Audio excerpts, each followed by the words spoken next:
Welcome back. My name is Alex, And I'm Joe. and today we're talking about Hard to Kill. Yes, a very excellent action film released in 1990, directed by Bruce Malmuth and starring Steven Seagal, one of our personal favorite actors, the movie Mavericks favorite actors, and also starring Kelly LeBrock, who was Steven Seagal's real life wife at the time. They have since divorced for, as she quoted, irreconcilable differences. So Hard to Kill is pretty straightforward. It starts in 1983 with LA cop Mason Storm, who's played by Seagal, videotaping some, no do-gooders in an alley talking about some malfeasance and some conspiracy plot. I think it was like killing somebody in a plane crash, a politician. So he gets found out and they start to chase him. And of course, he escapes. And on his way home, he stops at a store and beats up some toughs. Then he gets home with his champagne and is about to have sex with his wife when a bunch of people come in and shoot him up and presumably kill the entire family. So the wife is actually dead. The kid is presumed dead, and he's also announced dead, but he actually enters a 7-year coma. When he wakes up in 1990, the nurse, Andy, helps him escape death from the same people. And after a slew of training montages and easy fights where he just pretty much mows down a bunch of people, he puts the pieces together and discovers that the bad man that he saw in 83 is Senator Trent, who always says, take that to the bank. So Mason Storm continues to kill lots of dudes. He gets his old tape back and proves his, whatever case and kicks Trent in the balls. And Trent is arrested by the cops while Storm's free to go, even though he literally killed 50 people on the way in public. yeah, all in public. Yeah, and I think some cool parts about that too is like his wife was retired from acting apparently at the time, and he brought her back on the big screen for this incredible role. Yeah, and then before he goes home to have sex with his wife, he makes a phone call right to the police station to his trusted cop buddy. I can't remember his name, and those two snitches were listening onto the call, and that's how I think they found out that he was the guy who was in the alley. See, man, this movie's so deep. So many layers. That's layers. what makes it so good. Yeah, I didn't catch that. So yeah, Alex, why don't you start us off with some initial thoughts? Sure. So I absolutely love this movie. I've seen it 3 times minimum, probably more than that. The other times I probably just don't remember. I wasn't in a state of mind to remember watching it, but it's a good one to just throw on just to relax to and just get a kick out of it because it's badass and it's funny. And I think it's up there with Seagal flicks with Above the Law, Under Siege, Fire Down Below. But I think this, in my opinion, is my favorite. I like it better than all of them. Also has the best movie trailer I think I've ever seen in my life. It's just incredible. The soundtrack that isn't really in the movie at all. I think they own the rights to the song in the trailer. Didn't make it to the movie. I don't know why. It would have been incredible in so many scenes, but yeah, I guess they didn't feel like it. It's a 1990 movie, but it really has that 80s kind of / 90s transitory kind of style. And I think it's really badass. And I think, I know we'll get to this later, but the incense fired up on the acupuncture needles during the training scene is just it's awesome. What other movie are you going to see that in? So yeah, I think I love this movie. It fires me up every time I watch it. Oh yeah. Speaking of soundtrack, the soundtrack to this movie, the score is actually pretty damn good. It's like quintessential 80s action. Totally. It's not, I don't think it was too cheesy. It was okay, you can tell it's a little dated, but it works. It's pretty awesome. So I'm in the same boat as you. As far as action flicks go, it's near the top because it knows what it is. It doesn't try and overblow you with some crazy story that doesn't make sense in context. And Steven Seagal is just straight up kicking ass. That's what he's there for, and like saying cheesy one-liners. I mean, he totally owns that role, Yeah. and you know, he's not trying to insult our intelligence by like trying to pretend it's like some really deep movie. It's like it's an action flick. He's gonna be cool. He's gonna look cool doing it. You know, he's gonna have sex with a hot lady, his wife, Right. and yeah, get away at the end. I mean, pretty cookie cutter, but you can make it work, as this shows. Yeah, and I'm wondering, like, because now it's super cookie cutter. Like we've seen this revenge plot like a million times, in a lot of new movies. And I'm kind of thinking back, like 1990, how many, like this were around before this. So who knows? Maybe he trailblazed in a way. But Yeah, it is awesome. yeah. Actually, thinking about some other random action flicks like Red Heat or Nick Cage one, that Rage, like they Yeah, really go over gore and killing, and like right. sure he it's not really gory though. It's more martial arts focused. So that's nice because like gore is whatever, but when it's overdone, it's like just really kind of stupid, I think. Yeah, definitely. Yeah, it's a lot more realistic because a lot of broken bones. Yeah, lots of choreography, Yes, actual skills, because he's a skilled martial artist, or at least he was. definitely. Yeah.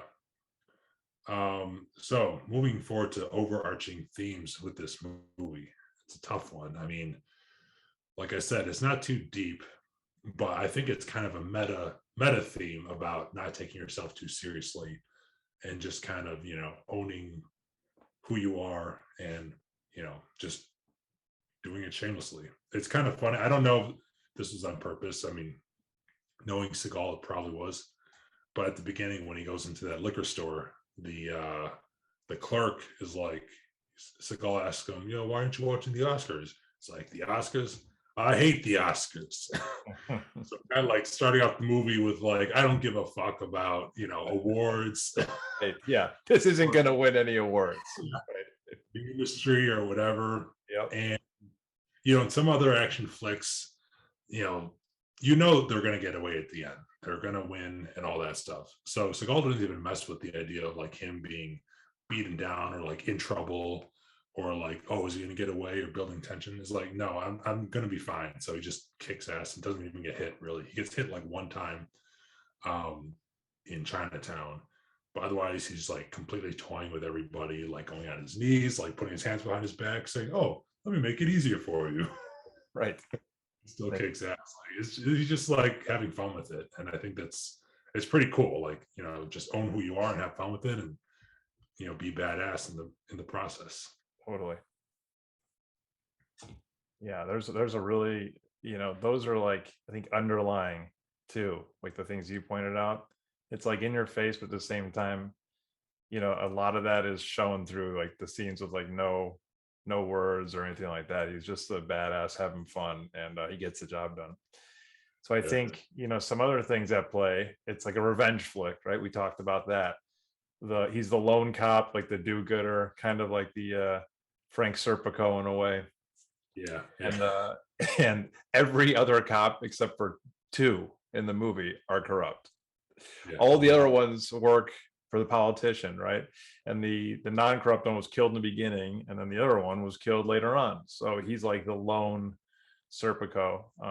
And then that's like the corrupt society, the politics, police force, like everything is crooked and messed up. And he kind of talks about that, how like he's going to make things right, and they're going to win because they have the superior attitude. And then there's hints of there's like lessons in this movie. There's hints of that. There's hints of like Eastern philosophy, how he talks about his teacher, about how like anyone can hurt anyone, but healing people, like that's more noble and that's the right thing to do. He's trained in all that stuff, so he's just kind of being Yeah. himself. Really. Yeah, and he helped write the movie too, which I didn't know before this, which is really cool. And he left his name apparently off that credit, and just put himself as like the lead actor. But another one, of these themes is when his son is saying his prayers. I don't know if you remember this part, but he tells his son, like, this is very beginning, right before the family gets all shot up, but he's like, you should always pray for other people. And the kid's like, well, pray for like things for me. And Seagal goes, well, that's why God invented work. And I think that's just so awesome. He's like the hardworking, honest, Yeah, go at it head on kind of guy in the movie. So I remember that. yeah, it's a great part, which leads us to the favorite scenes. And this is so, yeah, I'll kick it off because I'm so torn because there's so many great scenes in this movie. And it's like broken into just badass scenes, like Right. one after another, and the one that you mentioned earlier, the Chinatown beatdown scene is probably the best, but I know that you're gonna pick that, so I'm gonna have to go with a different one. And I I called think dibs on it.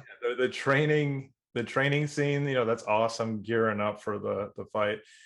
The stretcher in the hospital, getting him out of the hospital while he's like kicking people's ass while he's in a stretcher, like just getting out of a coma, was awesome. But it's gonna go down to the liquor store scene for me. I just love that scene. Really, one of the first scenes, huh? That's a Yeah. great. Well, because to your point, the guy talking about the Oscars, he's like, he asked the guy for champagne. He's like, it's over there by the caviar, and just like being a total dick. Yeah, And then those guys come in and like lowest of the low. And like you said, Seagal puts his like hands behind his back and he's like toying with them and easily just deals with all of them like so easily. No effort whatsoever. yeah. Another point about this movie we didn't even talk about is how funny it is. Like, Hilarious. it's not like a comedy, but it is kind of, because he's just like, I don't care. Like, let's make it ridiculous because who gives a fuck? Yeah, exactly. His lines and like just the things that happen, it's so good. And that scene in particular, it's like it's so over the top because everyone in this movie is like an over the top character. Yeah. Like they're not trying to be real life depth. They're just characters, and Yeah. guys especially just beats the shit out of them. Yeah. And like the liquor store owner guy gets like blown to bits and he's like making jokes like on his way out of the store kind of thing. It's such a movie, it's like a Last Action Hero kind of thing. Like it's such an obvious movie and it's fucking hilarious. I know, I love it. So on that note, yes, my favorite scene is the Chinatown chase scene. It's incredible. Yeah, I mean, it's simple. I just liked it. That's why, because it looked cool. It was, in that part of the movie, I think his son was running away, right, from the bad guys. So Yeah. there's little drama there about is he gonna get away, they catch him and make it, more intense or whatever. But Seagal chases them, he breaks the guy's leg on the way. Yes, you're right. On the way to get to the other guy, right? Because that was a different guy. Yeah. So he just paused for a minute, broke a guy's leg, and they continued. Yeah. Yeah, the guy's yelling, "You broke my leg!" Yeah. In case you couldn't tell through the movie, they added that line in there. No, I was like wondering, like, did he actually break it or not? And then It was dark, right? It was like by the dumpster or something. So it was you couldn't tell that well. Yeah.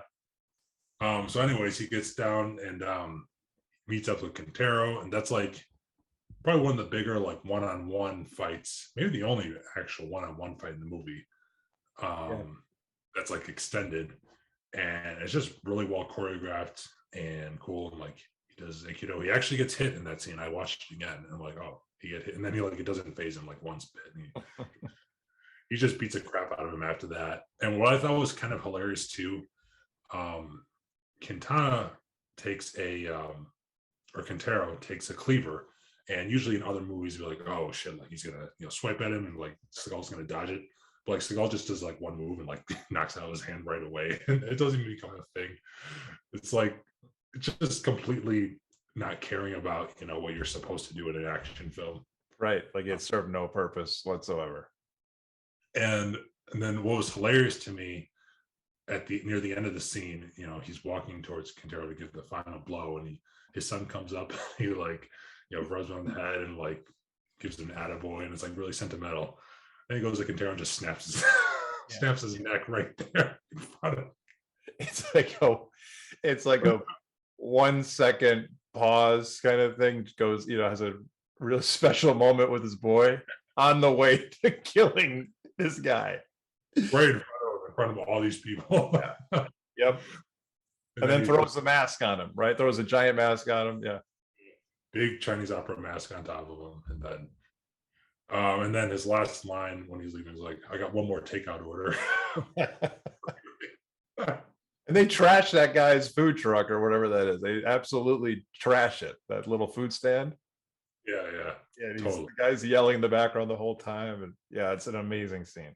And it's got like the cool like 80s kind of lights on the street and everything. It's all kind of it's a really cool style.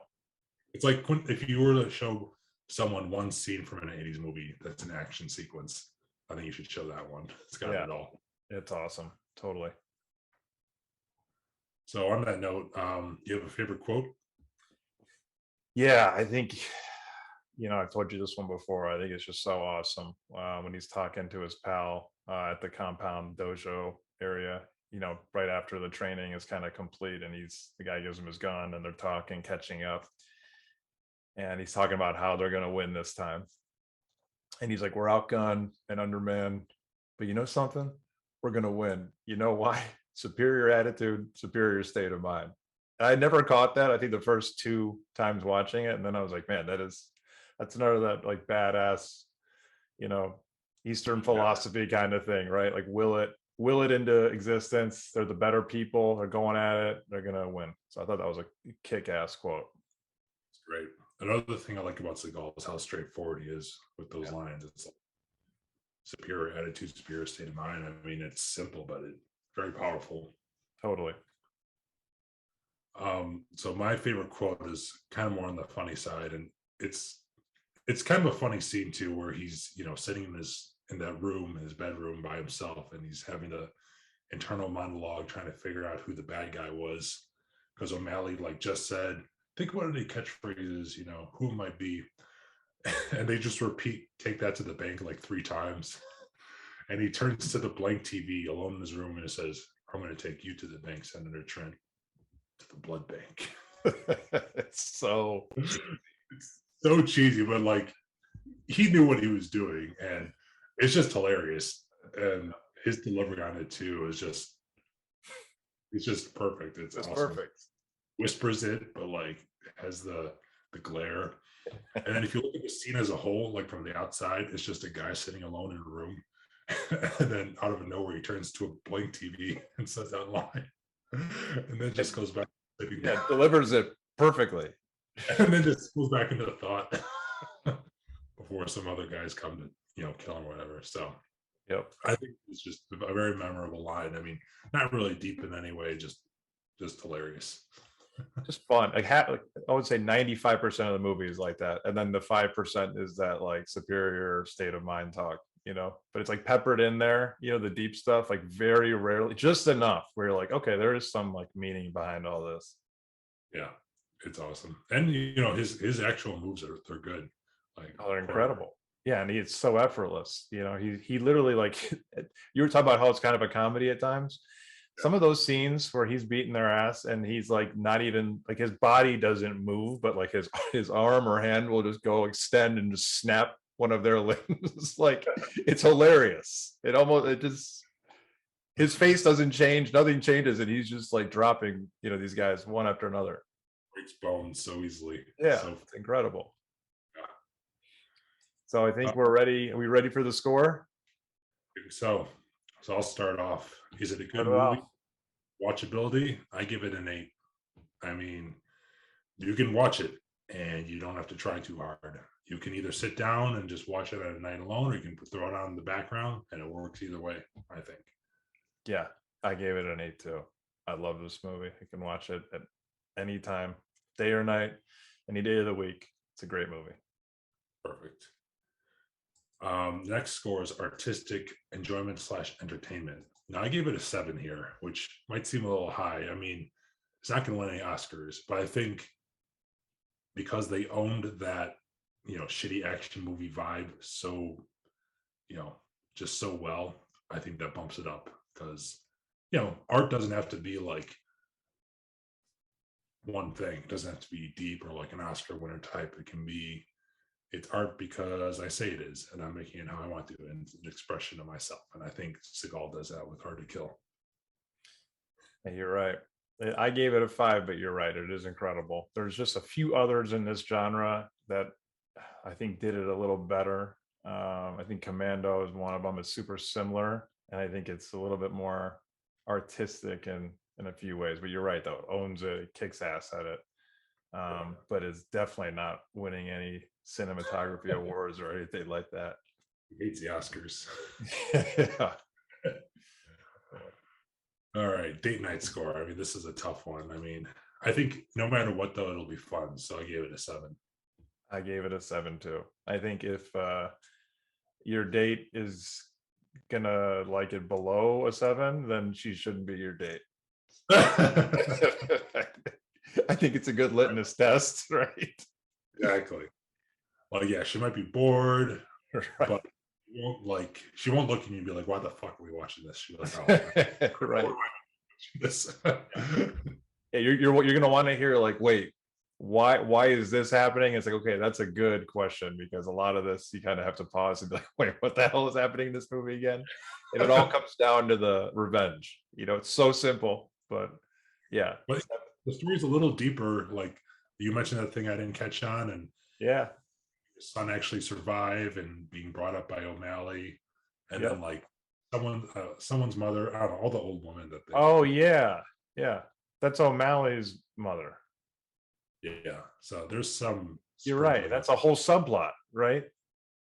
Yeah, Because I don't even really know. I told you I've seen this movie so many times when they're talking about, oh, it's a good thing that she went here at this point and did this. I'm like, what the hell are they talking about? And you're right. There's levels.